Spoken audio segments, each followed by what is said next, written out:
It's time for the Douglas Coleman Show. Mr. Smooth and Savvy is joined by guests from all walks of life, from the entertainment industry to authors to political and social commentators, the famous and not so famous, the controversial and the light and fluffy. We have it all. Now, here's Douglas Coleman.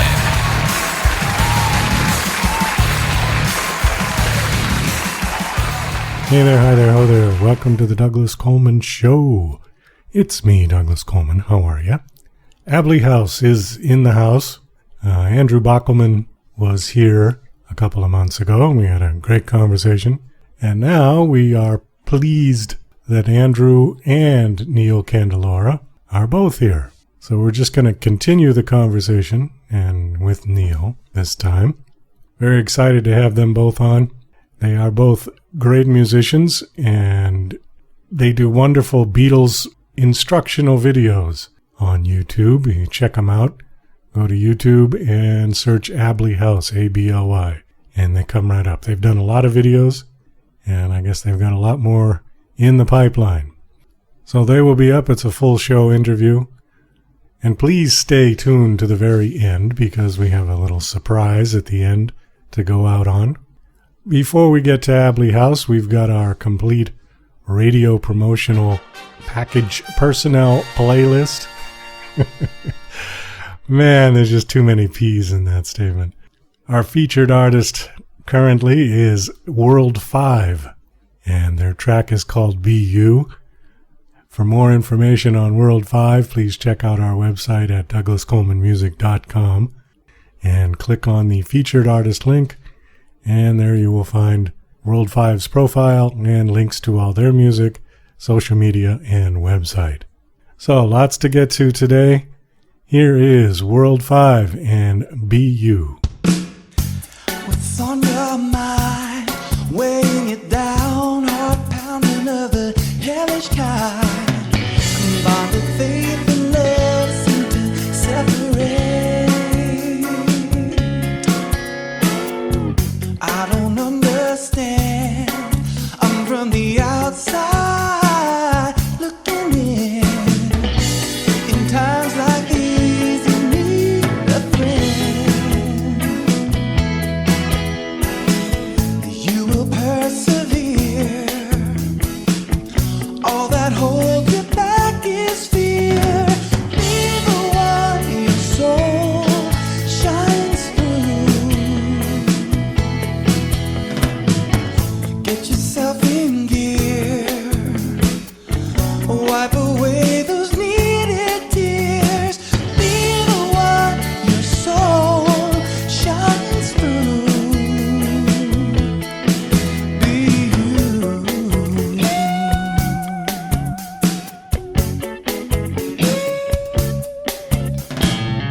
And they pass off your plight, pretending not to notice as they fly their kites. You fill this wretched void with burning rain. Don't know what else to do. You just have thought of the ways you can get back what's been taken from you. And carrying that spite, you'll never be free. Get yourself in gear. Wipe away those needed tears. Be the one your soul shines through. Create something new. That is what we're meant to do. Be the one your soul shines through. Be you.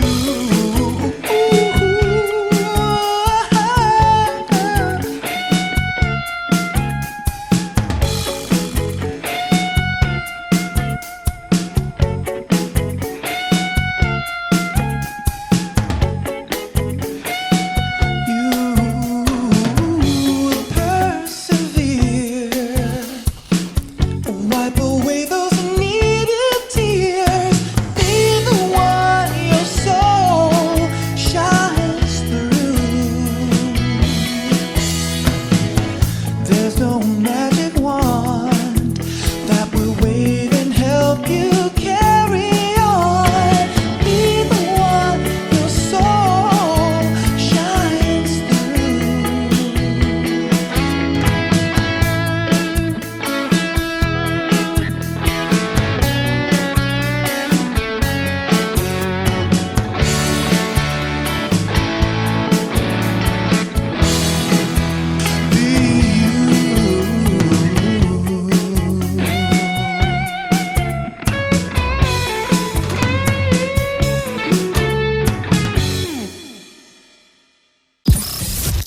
You're listening to Mr. Smooth and Savvy right here on the Douglas Coleman Show.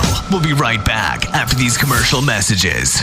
Hi there, this is Stuart Epps, record producer. This is my story about Elton John, working with him in those early years, going back to 1967 at Dick James, all the amazing tours, those first recordings, going through to Rocket Records, and it's an amazing story about his incredible rise to stardom and my part in that. So look forward to taking you on that journey. So here we go. Yeah, and to order this great audio CD, please just email me at stuartepps@talk21.com. That's Stuart, S-T-U-A-R-T, Epps, E-P-P-S, at talk, T-A-L-K, 21 in figures.com. Stuart Epps at talk21.com. Email me and I'll give you all the details for buying this brilliant audio disc. Thank you, bye. The Douglas Coleman Show is now offering a complete radio promotional package for music artists. Your track will air 28 times a week for 1 month over all of our online and terrestrial platforms, as well as permanently archive on Spreaker, iTunes and many other sites. Your profile will also be featured in our featured music artists page on our website. With this package, you will also get a 15-minute interview on our show to promote your latest single, EP, LP, or upcoming gig. Similar packages like this can run hundreds of dollars and often are subscription-based. Our package has a one-time fee of just $49.99. Please go to DouglasColemanMusic.com/CRPP. That's DouglasColemanMusic.com/CRPP for complete details. Let's work together to get your music heard. Are you an independent musician? How would you like to have your songs played on hundreds of radio stations just like the one you're listening to right now? Join MusicSubmit.com and we'll promote your music to radio stations and blogs in your genre. It's free to set up your account, and we guarantee your music will be considered for airplay by radio stations worldwide. Why not sign up today? It's free. MusicSubmit.com. Radio promotion for indie musicians. And now...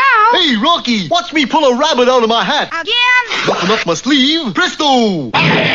No doubt about it. I gotta get another hat. Now here's something we hope you'll really like. Okay, well, we've got a returning guest, and we've got a new guest who I'm very anxious to talk to. Please welcome Andrew Bockelman and Neil Candelora from Ably House. Hey, guys. Ahoy. Hey. Thanks for having us back, Doug.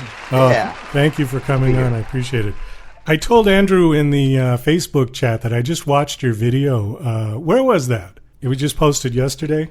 Yeah, Beatlemania Live in Myrtle Beach. Beatlemania now. Beatlemania now. Yeah, some of the names can get a little jumbled in my head sometimes. Yeah, there's a lot of different Beatlemanias out there, so, you know. Yeah, this was in Myrtle Beach, and we just did a little live stream, and we wanted to re-upload it because the second half got blocked with the intermission music, so we re-uploaded it as a video. Okay, so as our old live stream. Beatlemania now, not Beatlorama. No. It was me and Andrew were playing with Beatlemania now, and I play with them a good amount. They're pretty local to me, and I play with them a good amount. Oh, okay, yeah, because it was really and good. We had Young Hines on that show too. Yeah. So we took the opportunity to record. Yeah. It seemed like, was that your girlfriend, Andrew, that was recording it on a phone or something? That's her. That's Devin Crimson. She's got her own YouTube channel. She does like makeup tutorials, and she dresses vintage, and she's just got a cool style. People follow her over there. Okay. No, what was she using to record the concert? That was my communication device, my cell phone. Okay. Well, the reason that I said that is because, you know, the video quality was kind of but the audio quality was really good. It was surprisingly good because I thought, okay, this looks like a phone. You know, she's using your phone.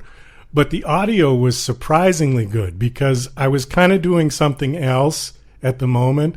So what I did was I just minimized the window and was listening to it while I was doing something else. And I was like, wow, this audio is really good. I mean, the mix, everything was good. Nobody was too loud. You could hear all the instruments.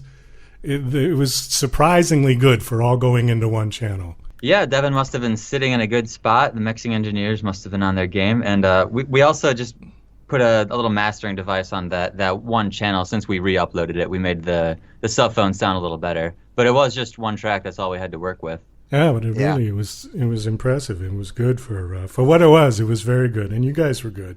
Thanks. Who was the mystery Billy Preston on Get Back? I couldn't see that there was any keyboards there at all.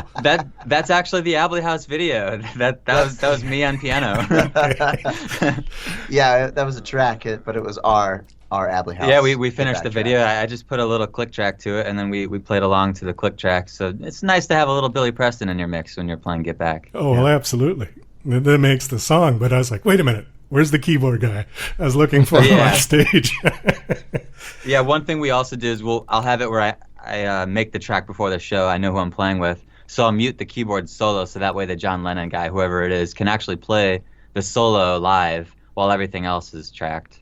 Okay, now, did you, both of you, I couldn't really see, but did both of you play the piano? Who was playing piano? John was playing piano. Did you play, Neil? Do you play piano? Yeah, I did. Yeah. I think I only did on Hey Jude, right? I think just Hey Jude. I think we didn't do Let It Be. John did most of the piano work on that show. Yeah. The piano was really good. I mean, it really had that vintage kind of Hey Jude sound, like from the David Frost show. I mean, thank you. Yeah, I set up the sound on that piano. Thank you very much. Did you? Okay, great job. Yeah, tell us about that. Yeah, I had a Hey Jude scene. I mean, there was, when I kind of started playing with them, there's a Hey Jude scene, and I didn't like the sound, and I said, can I change the sound? And I just darkened it up and put a little compression on it, and got It's a very compressed. Yeah, it's very compressed, very dark, and so I just did that, and it's all right. It's all right. I'm glad you liked it. No, it really had the effect, because when you hit the first chord, I was like, oh, wow. It sounds exactly like the show, the David Frost when they did it. So good job, Neil. Really good job. Thank you.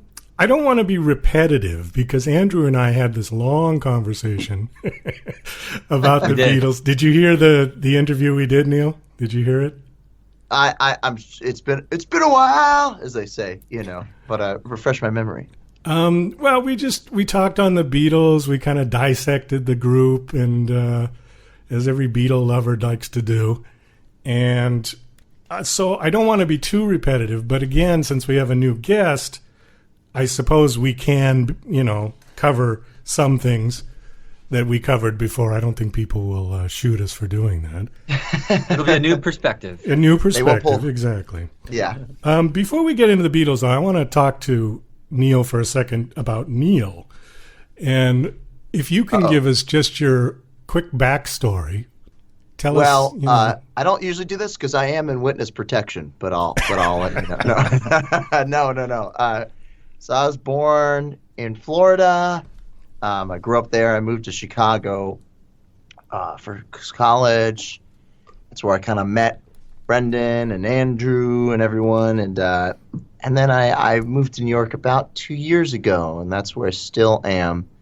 But yeah, my friends got me into the Beatles as a kid, and then I loved Paul McCartney so much when I was a small child that I learned to play the guitar left-handed because I wanted to be like him, not understanding that usually you play with your dominant hand. I just wanted to refuse that I was right-handed. And that's helped out. That's helped out my career that I did that, So I'm actually right-handed, but I only play left-handed.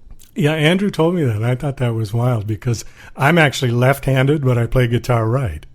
I know so many people. Yeah. I know so many John Lennons that are like that. They're left-handed, but I get it. When you're in a right-handed world, I get learning guitar right-handed. It literally makes no sense for me to do this. There's it's hard to find left-handed guitars. It's just a weird foothold I created for myself. My father had a guitar that he strummed occasionally. So when I was a kid, I would pick it up, and it was a right-handed guitar, so I didn't know any different. When I was in my late 20s, I thought, you know what, let me try playing left-handed. Let me see if that feels more natural. And so I, went to the shop and picked up an actual left-handed guitar, and I said, oh, this is ridiculous. Because it was just like learning it all over again. Yeah, exactly. I've tried to play right-handed recently, and I can tell, if I'd started, maybe my right hand would be better strumming, but same thing. It's like learning all over again, and who's got time for that? Well, exactly. So I'm curious now. So when you were growing up, and the other kids were saying, "Oh, I want to be a doctor or a lawyer," you were saying, "I want to be Paul McCartney." Well, no, I mean, I just wanted to be a musician. At the end of the day, I wanted to be like Paul McCartney, you know. But as I got older, I wanted to just be a musician in general and all that stuff. But I did go to a fancy prep school, so yeah, everyone was literally, "I'm going to be a doctor or a lawyer," you know. And I was like, I'm not doing that. I'm not going to a fancy college, you know, or anything. And yeah, and actually, the only kind of Beatle groups I'd ever seen were. My mom used to work at the UK in Epcot, and there was a Beatle band there called the British Invasion, and I used to go see them, and they're all right, but, you know, it wasn't exactly presented well, and people say, "Why don't you try to do that?" And it was just, most of the time, barring Alan LaBeouf as Paul, it was a bunch of older, overweight men in terrible wigs, you know, so it left a bad taste in my mouth, and that at the time, you know, early mid-2000s, the music industry was still booming, and it still seemed like, oh, that's an actual career path you can make. And then literally right as I went to college was fall of 2008. And like 2 weeks after my school started is when the economy crashed.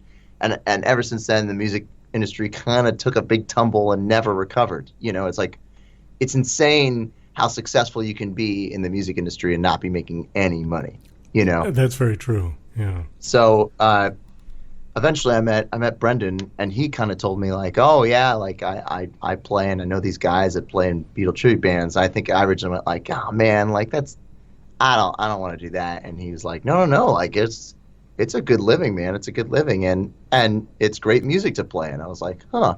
And then he started introducing me to a bunch of very high quality Beatle tribute bands, and that definitely changed my opinion on them, because I'd never seen like the Fab Four or Rain or anything like that before, you know. I didn't know that you could do it well at a high level, you know, and be good at it. So I was like, "Oh, sure, you know." Actually, I had a dream about Rain last night. I had a Rain dream last night. What was the dream? There's a guy I know, he's about my age, and he plays Paul in it, and his name's Paul.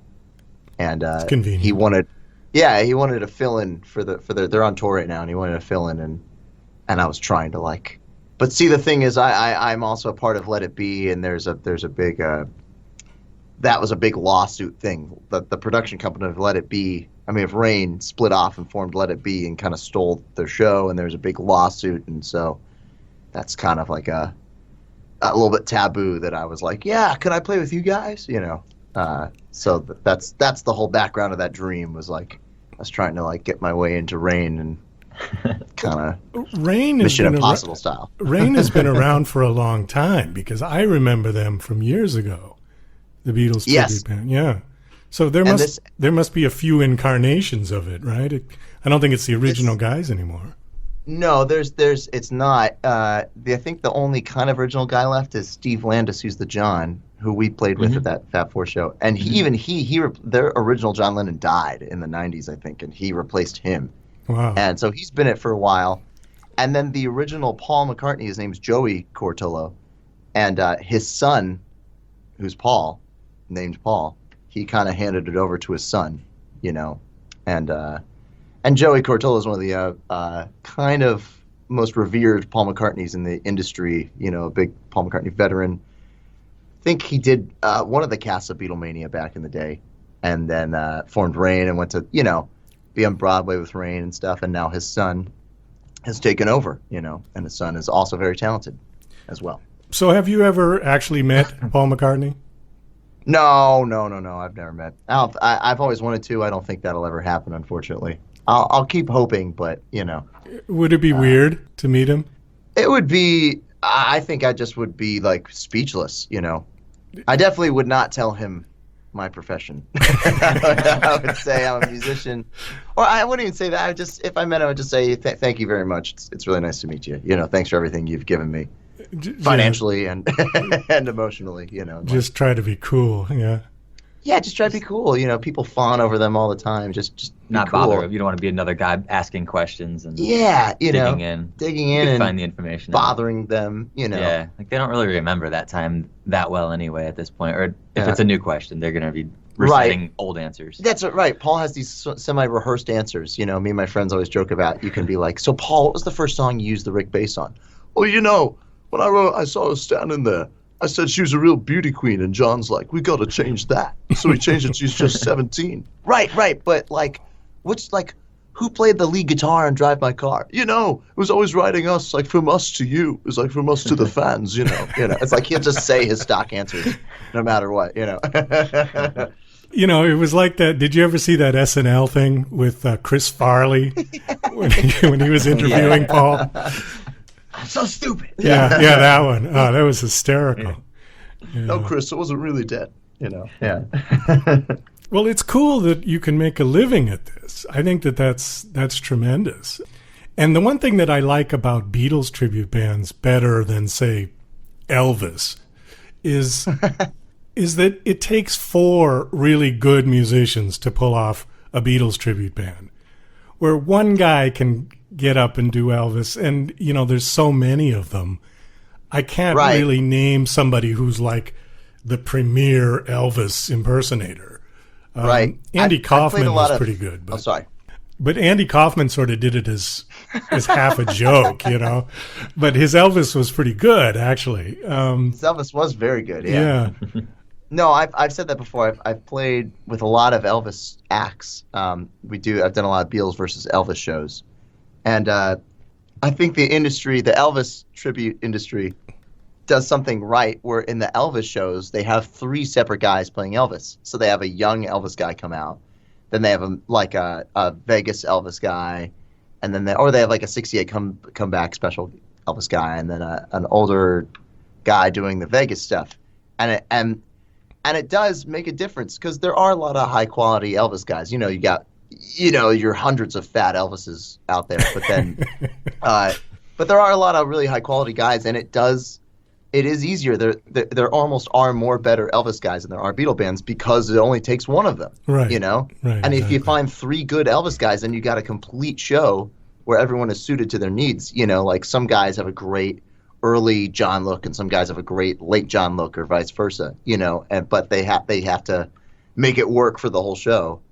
And but what are you going to do? Find 16 guys to do that? It's they're not. That's just a lot. It's a lot of bodies to find that are talented. Well, exactly. And then I have seen a couple of Beatles tribute bands. I don't remember their names, but like the Paul would be playing right-handed. Yeah, that kind of loses it for me. When I see that, I was like, no, as good as they might have been, it blows the illusion. Right. It is true. I always say, because I do understand, like, as a bass player myself that is focused on Paul McCartney's bass lines, you do, if you're not left-handed and you didn't learn left-handed, it is going to lose a musical edge if you learn left-handed. But the second you put on a costume, you are trying to portray the look over everything else, So, like, it is a tough thing to navigate. I was always fussy about that when I was younger. Like, oh, that Paul's not left-handed, But it is true. It ruins the illusion. But, I also know people that are phenomenal bass players left-handed, and they've taken the time to learn left-handed. I mean, they're phenomenal bass players right-handed. They took the time to learn left-handed, which is amazing. But, you can tell they're not as great as they are right-handed, per se, It's tricky. It's tricky. Paul's left-handed. You got to see that mirror image on stage, I think, Well, especially when you do a song where John and Paul will share a mic, and then it looks completely awkward when both guitars are right-handed. Because they had that perfect mirror image on stage, and you don't get that. Yeah. You don't get that. And that's a way the industry has changed, like when most Beatle groups started, people... like even on Beatlemania, they had like blue Rickenbackers on stage and Broadway and stuff, and people just weren't as educated and fussy. We call them the Beatle police in the audience, oh yeah, that's not a real AC30 on stage, And now it really is kind of like you have to be left-handed if you want to be in any sort of good Beatle band, like, and get anywhere. Like almost every band I work with wouldn't hire a righty Paul anymore, where when they're starting off, their Pauls were righty, but now it's like the bar has just been raised so high that you just have to be left-handed. How many actual working Beatles tribute bands are there out there? Do you know? It's shrunken a lot. It depends on your definition of working. Like there's a lot of I think there's probably up to 50 to 100 bands that play 2 to 10 gigs a year. There's probably like 5 to 6 big working bands, maybe, and maybe that my count is off. I usually kind of sub between 4 to 5 bands for most of the year. Like I'm hopping around as their Paul. Let's see, it's usually the Fab Four, Let It Be, Liverpool Legends, Beatlemania Now, and then various other groups. But there's Rain out there, but I don't sub with them. But there's a bunch of other just kind of various groups that do it, And so I'd say there's any given night, there could be up to 10 Beatle acts across the country playing a show. And I always seem to be asked by every group for the same gigs. So it does seem like any given Saturday night in June, there could be 10 to 15 Beatle bands across the nation, at least, if not 20 to 30, Yeah, I want to see your number might be off because American English lives in Chicago, and you wouldn't know about them unless you came to Chicago. That's true. Douglas, you probably never heard of American English. No. But they work full time in Chicago, and they make great livings. They play over 200 shows a year. It's insane. They own the Chicago area. They play festivals. They'll play 3 festivals in a day in the summer. It's insane. Their work schedule. But they're essentially a local band. They rarely ever fly out to play shows. I forgot about it. But you wouldn't know about them if you were in Florida or wherever. Exactly. You really wouldn't. Yeah. They're one of the bigger. They're probably the biggest local Beatle band, I'd say. They have to be. Anywhere. They're the biggest without flying anywhere. And then in Europe, you got the Bootleg Beatles. They're the band that kind of owns Europe too, and they never really come here, and no bands ever go there. There's a lot. It's shrunken a lot. I'd say in 2010, it used to be a lot bigger. There's probably 50 pretty steadily working Beatle bands in 2010. Well, at least. And don't forget the ones in Japan.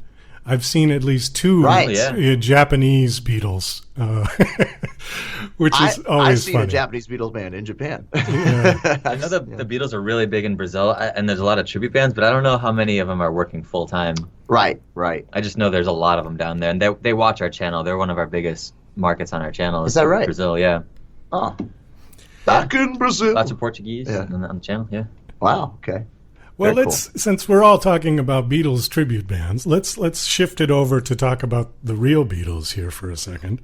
Sure. Yeah. And this is going to be a little bit repetitive from my conversation with Andrew, but so what? One of the things that I think Andrew and I both agreed on as to why the Beatles are the Beatles, by in many people's minds, the best band that there ever was. And I certainly agree with that. I think one of the reasons why was that the Beatles sort of constantly reinvented themselves, every album or every other album. And especially from Rubber Soul on, basically every album was totally different. There have been a few bands that have tried to do that, but I don't think anybody got the success of it like the Beatles did. I'll give you a couple of examples. Heart was one of my favorite bands in the late 70s when I was in high school. I'm a lot older than you guys. And they put out their first couple of albums, and it was like, wow, this is so good. And Ann Wilson has one of the best female rock voices ever, in my opinion.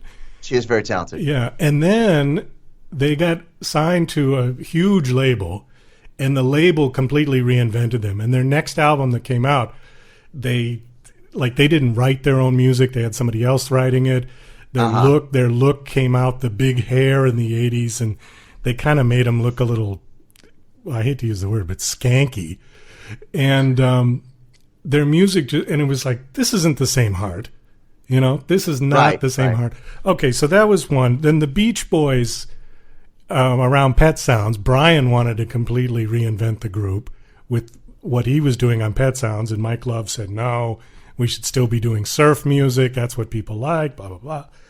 And the last one that I thought of was the Doobie Brothers, but that was kind of by accident because when Tom Johnston got sick, they replaced him with Michael McDonald. And Michael McDonald's voice was so different that it made it sound like a completely different band. You know, they changed the lead singer. It's like, oh my God, doesn't even sound like them again. Right. The Beatles had a way to kind of reinvent themselves, yet they were still the Beatles. No, it's very true. I'll throw in another band that I think reinvented themselves is Fleetwood Mac. You know, like they've been around, like the Dirty Mac on Rock and Roll Circus. That was a joke on Fleetwood Mac. So Fleetwood Mac's been around since before the White Album, you know. And then Sun King is a total admitted ripoff of, was it Albatross? Is that the song? Yeah. Have you guys ever heard that? I mean, it literally just is Sun King. Like it's exactly Sun King. And then obviously they were on to the weird fusion blues psychedelic thing, and then eventually got Stevie Nicks and what's Lindsey Buckingham. Yeah, and you know, and then that stuff changed, you know, but that was over many years. Yeah, I'd say the Beatles were the only band that actively reinvented themselves without changing lineups. And without an outward hand. I think a big reason for that is, I mean, they're special. They're special. I do think that a lot of the times why that doesn't happen is because of the music industry and the record labels. You know, like when I was growing up, I'd listen to an album by some band that came out, and I'd click, and I'd click at the preview on iTunes, and every song would sound the same. And when I was 15, I would, this band just sucks, you know. And they probably weren't great, but I guarantee you the producer and the record label was the one making that happen, you know. Even with the Beatles, that happened to them. They were supposed to be recording the song "How Do You Do It." They were being given an image by EMI, and the Beatles were refusing that. They said, "No, we're not going to go back to Liverpool with that song." So they wanted to record their own music, and George Martin was just cool and trusted them, and that's kind of a big difference. And he was right. He was right to trust them. You know? They were obviously good enough to make it happen. But even when John released Plastic Ono Band, the label said this doesn't sound like the Beatles, and he went, "That's the point." And they were kind of like, they kind of didn't want to release Plastic Ono Band because they wanted a Beatle-esque sounding album to sell to people, you know. So ever since, you know, the Beatles did kind of create the music industry, and that's, you know, I'm sure you've heard of that new movie coming out yesterday about the guy who wakes up and the world doesn't know who the Beatles are. No. And wow, I haven't heard of that either. Oh, it looks neat. And of course, like 6 people sent me the trailer. Like, have you seen this? You know, it's like this guy wakes up and he plays Yesterday. Like, he just has a guitar at lunch and he plays Yesterday. And like his friends are like, "Wow, that's a beautiful song. You wrote that?" And he's like, "No, the Beatles wrote it." And they're like, "Who?" And then he starts Googling the Beatles, and they don't exist. Like some of those things, he gets hit by a bus the night before, and when he wakes up, like it's all, they don't exist. It's a neat premise. My only issue with the movie is they treat the Beatles to the music industry like as if they just wrote rumors.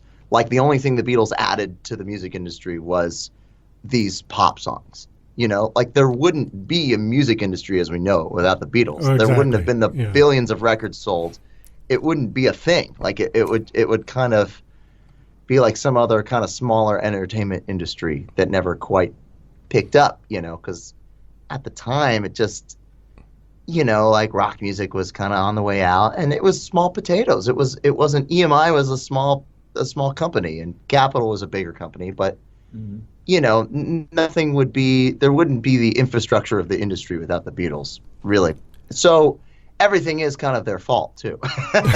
Like they, you know, like there's this standard, and because we know the standard, no one will become the Beatles. They also came along. I also say, like with Star Wars and things like that, if you're the first to create a genre, you get to set the standard for that genre. You know what I mean? Like no one can create. Right. You know, like no one can recreate that genre. You've set the standard. We all know of it, so everything we do will be a blueprint of that. You know. Exactly. So you are fortunate to come along at a time where things don't exist. You know, the Beatles came out. There was like 3 genres of music at the end of the day that record companies sold, at least.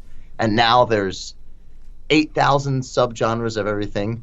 So you can be like a fusion, reggae, psych, you know, indie, surf. You know, like you can be this crazy subdivision of music, and you'll have 300 people in a town that like that exact brand of music. But it'll never necessarily have a widespread appeal. But regardless, music companies are very afraid to take risks, and that's part of the problem, is that they won't let bands change. They won't let bands evolve. You know, they will literally think this. You know, this. Trust us. This won't sell. This won't sell. You know, and that's part of the problem, is the companies themselves. You know, stifle innovation at the end of the day. Well, it's very true, but the Beatles got away with it. They got away with it. Yeah, which may add to their brilliance, because can you imagine if Capitol or EMI said, no, write something like I Want to Hold Your Hand. Just stay with that. You know? Right. And then I Am the Walrus comes out. Or, you know. Yeah. I mean, it would have been inconceivable that the Beatles would have stayed with I Want to Hold Your Hand, because then they wouldn't be the Beatles. It really is true. I mean, they are special in that regard, that they were constantly thinking of new things, and they refused to go backwards, and they refused anything. And it is very shocking, though, that they were able to get away with it. Just everything lined up perfectly for them. Everything worked out. You know, they really never really had a flop. Magical Mystery Tour, the movie, is like the biggest flop they ever had, and that's not. And that's questionable. The that's questionable. Bad. That's a flop. You know. The film was kind of artsy silly, but all of their films were artsy silly. You know, exactly. That was the point. They weren't actors. You know, they didn't claim to be. Right. And it was, once again, Magical Mystery Tour was shown at the wrong thing. They showed it on Boxing Day on the wrong channel. It was supposed to be like kitschy Christmas stuff. In black and white, so people didn't see the psychedelic stuff. And just the wrong crowd. It was shown to the wrong crowd at the wrong time, and that's part of it. The one thing you brought up that I did want to touch on again was when you were talking about Plastic Ono Band and how the record label said, it doesn't sound like the Beatles. The one thing that here again is another example of their brilliance, was that when they did break up and when they did put out solo albums, none of them sounded like the Beatles. Yeah, it's true. Well, I think that part of it is that only the Beatles sound like the Beatles. Only the Beatles, like right, exactly. Yeah. You know, like John and Paul write Beatlesque songs, but Ringo's not drumming on them, George isn't playing on them, and they're not coming up with ideas of how those productions are going to work together. You know, like it's how those 4 people interacted together and were on the same page that created that sound, and they didn't have that anymore. I mean, John had George on a bunch of Imagine and stuff, but and Ringo, it really didn't. They definitely made an effort to sound like how they wanted to sound like, which is kind of why they broke up. Is it's like they all had visions of how their thing should sound, and it is stifling being in a group in that sense, where like other people see it differently. You know, even though that might be better, it might be better at the end of the day. You know. Well, but, Paul's very domineering in the studio. That's what I've heard. Turned out the most like the Beatles exactly. At the end of the day, because he's the most he was the biggest Beatle producer out of all of them. Mm-hmm. You know, so maybe I'm amazed doesn't sound that different than if the Beatles had done it. You know, right? But Ono Band does. Sometimes the Beatles is Paul on most of the stuff, like Sgt. Pepper. How many guitars are Paul playing? Right. We don't even know. And I'm sure he told Ringo to do those fills, do or certain things. You know, he was very controlling in that sense. Or it was the director at times, the producer of the band. Right. Well, if you take the Paul songs, like basically from Yesterday on, Eleanor Rigby, the ones that were really just Paul, then sure, you could have probably thrown those on a Paul McCartney and Wings album, and people would have accepted that. But it was still, maybe it was just showing us what was to be. The one question I did want to ask, and this is a what if, that I always like to ask. Do you think the Beatles would have stayed together, or do you think things would have been any different had Epstein lived? Huh. Oh, yeah. Huh. I thought this was going to the Yoko route. I kind of do. I do think that they. I do. Yeah. I think Epstein was crucial. I still think they would have broken up. Yeah. Maybe it would have stalled it by a year. I think they knew, they were very aware that they had run I don't think they ever wanted to put out anything bad. I don't think they ever wanted to go on a downturn. And I think they all kind of knew Abbey Road was as far as they could go as a band together. I mean, look at the amounts of material each of them were writing. George had a double album worth of material. Paul had a double album worth of material. John had, like, each of them, they would have been having to put out like 8 Beatle records a year to keep up with everyone's songs, you know. Yeah. And I just think Epstein would have saved the strife towards the end a little bit, because they were managing themselves and they don't know what they're doing at all, you know. I think they just lost their leader, though. They always came to Brian for a solution, and now they had Paul coming up with the solutions, and they've had kind of enough of Paul's ideas and direction, maybe, and that they just wanted to go in their own directions with their own songs. Yeah, it's true. I do think, too, part of the reason why Epstein died, and, you know, it's still debated whether it's an accidental overdose or semi-purposeful or whatever, but his big thing he did for them was the live stuff, you know. And when they said, we don't want to play live anymore, he did feel like, well, I don't really know what I'm going to do for you guys, you know. Like, he obviously still would have helped and been a good manager and stuff, but he probably could have saved Magical Mystery out already? He died in August of 67. Yeah, and that was December. Yeah, I 67. think he could have. He probably would have gotten it in the right direction, the right channels. Like, even if that movie had been made, which I think they made it before he died, or they were making it as he died, but it maybe wouldn't have been on BBC One the day after Christmas or whatever it was on. It maybe would have been in theaters, or would have been on the weirder BBC channel at a different time, you know, so it would have been perceived a little better. Mm-hmm. Yeah, they probably wouldn't have gotten involved with Magic Alex as much if Brian was around. Magic Alex. Opening a studio by themselves would probably have gone a little easier with Brian involved. Yeah, they wouldn't have tried to buy that island and stuff. Like, they did have all these really far-fetched ideas. I think Brian would have talked them off the ledge a little sooner. I love George on the anthology talking about Magic Alex with his 16 little speakers on the wall and putting a radio in the toilet, and it's hysterical. I was laughing at that. Yes, yes. So what was the thing? John just was infatuated with this guy? You know? Yeah, John, I've heard from a lot of people that John was very gullible. And if someone knew how to work John, he was like putty in your hands. That's how Alan Klein got in, is he took Yoko and John out to dinner, and he knew which parts of songs John wrote and which parts Paul wrote. And he literally spent the whole dinner going like, oh, I love this song, and I think this part of the song is better. Like, he literally just like kissed his ass, tickled, basically. Yeah, he just kissed his ass the whole time, and John was like, we need to get this guy in here, you know. And you know, John was very susceptible to that kind of just being talked into things, I think. Even though he's a very strong-headed person, like, he's very susceptible to those things. And so Magic Alex did that. He came in, and I think he knew enough about – it's like an old-time con man. He knew just enough about science to say, like, oh, we can invent – and this is true. He said, we can invent an invisible car, and here's how I'll do it. And he explains these people don't know anything about science or engineering. Well, if you just do this, and I can make a, you know, whatever to make it happen, and they believed him. And George Martin always was like, who the hell is this guy? like he knew, like, this guy doesn't know what he's talking about at all, and he always was frustrated. But you know, it came to fruition that he said he could build them like a 72-track tape machine, and you know, they had like 4 or 8 tracks at the time, and they're like, whoa, do it! And then of course, yeah, he puts in all this. The speakers in the studio, and each speaker was for each track, and like, and you know, and so they had to like kind of rebuild Apple Studios because he ruined it at first. Like, he just was a moron that didn't. that had no was just idea good at talking to people, you know. Speaking of multi-track, of course, these days you can have an infinite number of recording tracks, but back in the Pepper days, they did that on a 4-track. And did you ever see that film that?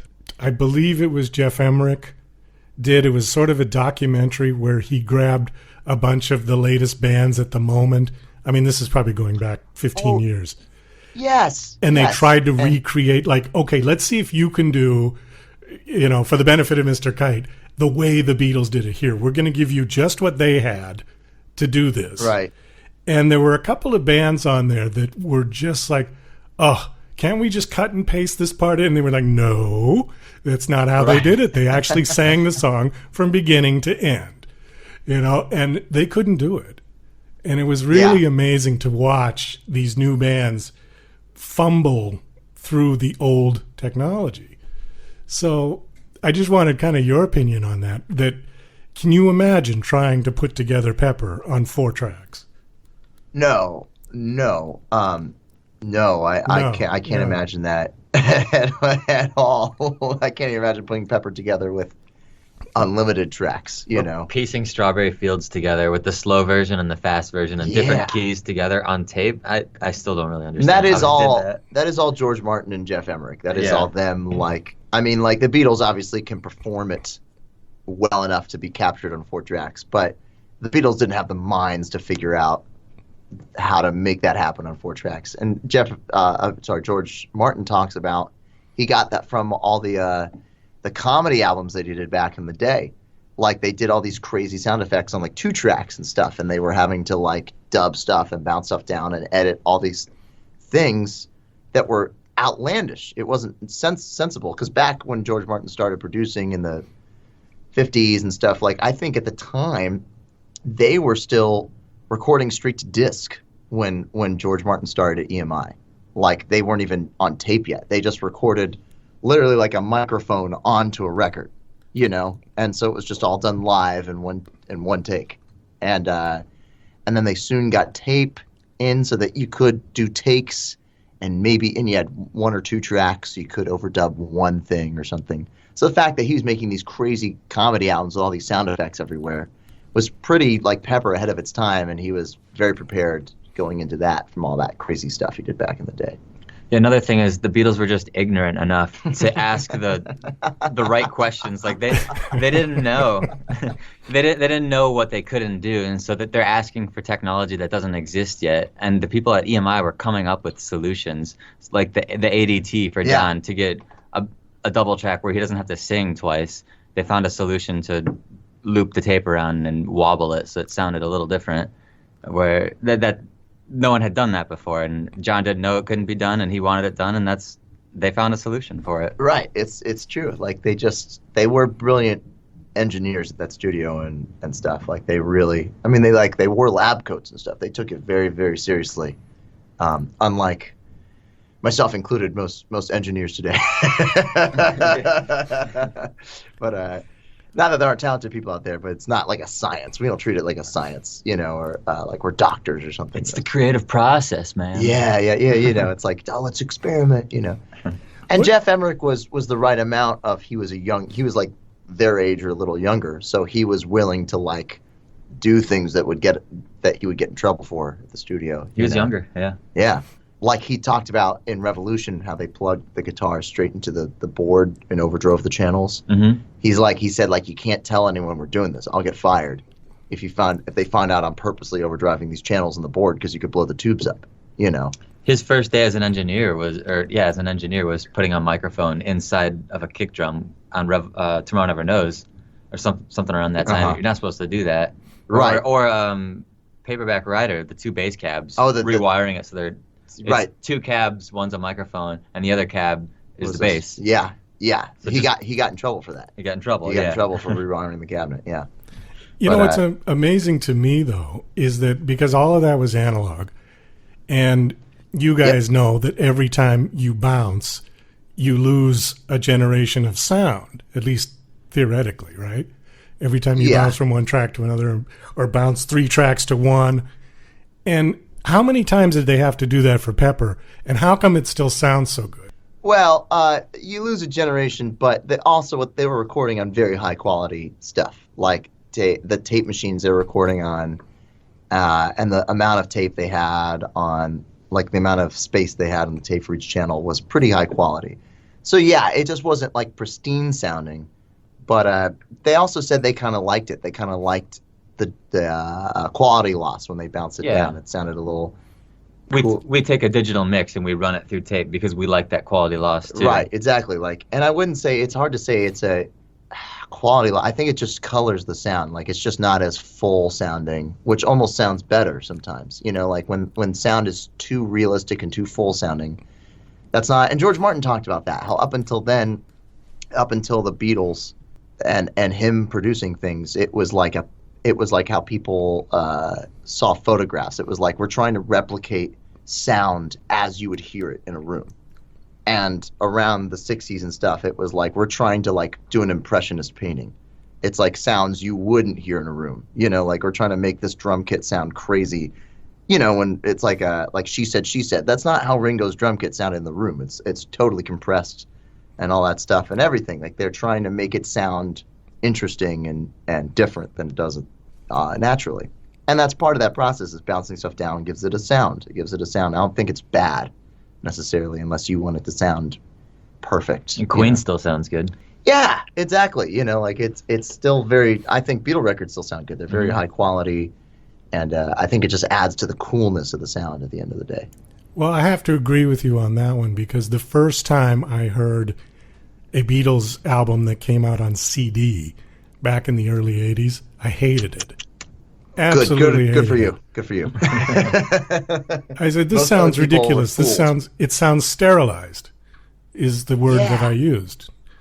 I said, this sounds terrible. I'm going back to my vinyl, scratchy old vinyl record.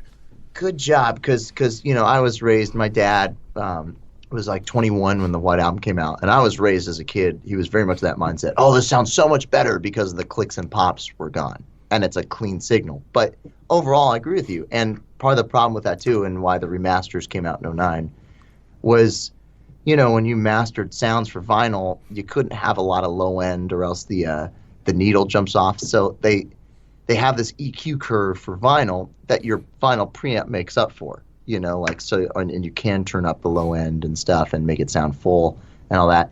They took the same exact masters and put those on CD. And when it's not on a vinyl, not going through a preamp, it sounds really thin and terrible. Plus it's 16-bit, plus it's CD. It's like all these layers of badness together, you know. And yeah, I agree. Like, I was pretty blown away first time I heard like a Beatle record. I still hear bass line stuff on early Beatles stuff that I never heard on a CD. Like, it comes through a little more. It sounds a little more realistic or something, you know.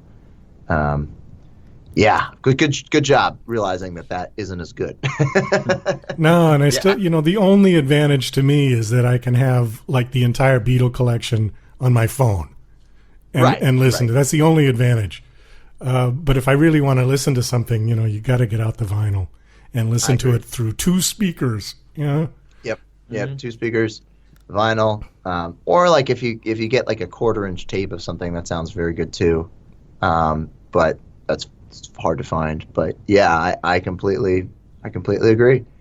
And I found out that CDs are one of the biggest scams ever. I read this article that said the Library of Congress has to buy 3 copies of every CD that came out, because after 25 years, the CDs start disintegrating and they don't work anymore. Wow. And so like all these CDs that they're saving the Library of Congress, they buy 3 of them, because if they're over 30 years old, chances are 2 out of 3 of them won't work anymore. The information can't be read off the CD.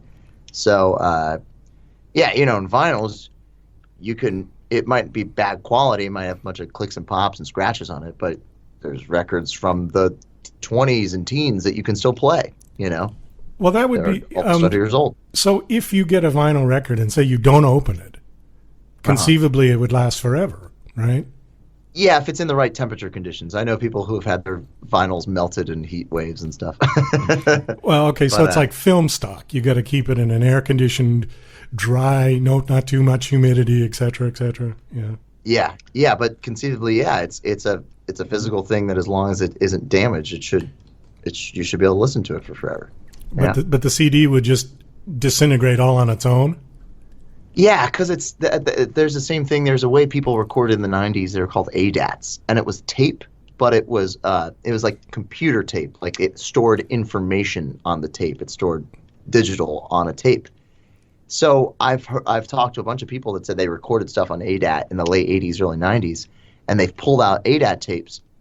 And the same thing, those tapes don't work anymore because if any, like, you know, even if you get like vinyl or tape and there's a scratch or a cut in it or something where the sound will cut out in a second, you get that little click or whatever, but it keeps going. With this, if any of the information is missing, it can't be read.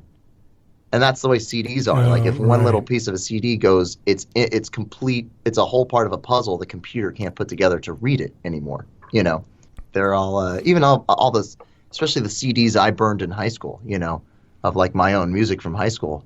Those CDs, I put them in a CD player and it says error, and I can't listen to it. I can't get the songs off the CD anymore, and those are the only copies I have of stuff. Sometimes, you know, it's very sad. That sucks. I had an ADAT machine, a Tascam machine. And wow. It was an 8-track. And when we upgraded to digital, I sold it because it was ridiculous. I paid $4,000 for it back in the, you know, because it was the latest and greatest, right? And it worked. Yeah. It was good. It was good for a while. But then, you know, it wasn't too long after that hard drives came out. So I was like, okay, well, time to upgrade.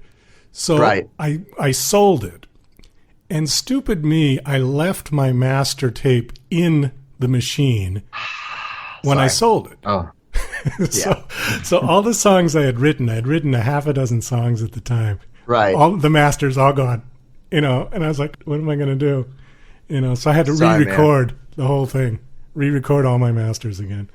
Which was okay. Wow. You know, maybe we got a better take this time, but sure. It was just, you know, but yes, I definitely remember ADAT machines. Wow. But yeah. I guess but I know people that it wouldn't be good anymore. Like if you tried to put that in, if you found that tape and you put it in, it probably, chances are, it wouldn't work. That's exactly what I was going to say. To your point, maybe it was just as well that they took it because now it would be useless. You know, 25 years later, it probably wouldn't be there at all. There'd be nothing on there. Anyways, guys, we got to wrap this up because the show's only an hour. And okay, sure. We can, you know, certainly have you guys back again. I have a feeling this conversation could go on for several hours. For a while. Yeah. But we got to kind of close it up. Thanks so much for coming on. Quickly, are you playing anywhere in the next few weeks you want to promote? We're playing on Thursday at the Havoc Club in Chicago. That is March 14th. Okay. At 8 p.m. Yeah, we're playing with Rocks Off. With Rocks Off. A Stones band that Brendan is also. He's Charlie Watson, so he's doing double duty, and it's kind of a Stones versus Beatles night. I know who's going to win. And no, it should be a great fun night. I obviously love the Stones, and, you know. We're going to try to record it with live stream. It might be the low video quality and great audio. Great audio again. Yeah. I think the audio is the more important of the two anyways. I agree. Yeah. Definitely. You guys up for a little a cappella? You want to try a little bit of Let's do it. Yeah, let's try it. Yeah. Okay. Well, thank you guys for coming on. Thank you to Neil Candelora and Andrew Bockelman of Ably House. Check them out on their YouTube channel. Is it just Ably House? You can just search Ably House and it'll come up, yeah? They can search Ably House. It should come up. Okay. Yep. All right. Oh, yeah. So we'll go out on Little Nowhere Man, yeah? Sounds good. Let's try it out. Yeah, let's try it. 1, 2, 3, 4. He's a real nowhere man, sitting in his nowhere land, making all his nowhere plans for nobody. Doesn't have a point of view, knows not where he's going to. Isn't he a bit like you and me?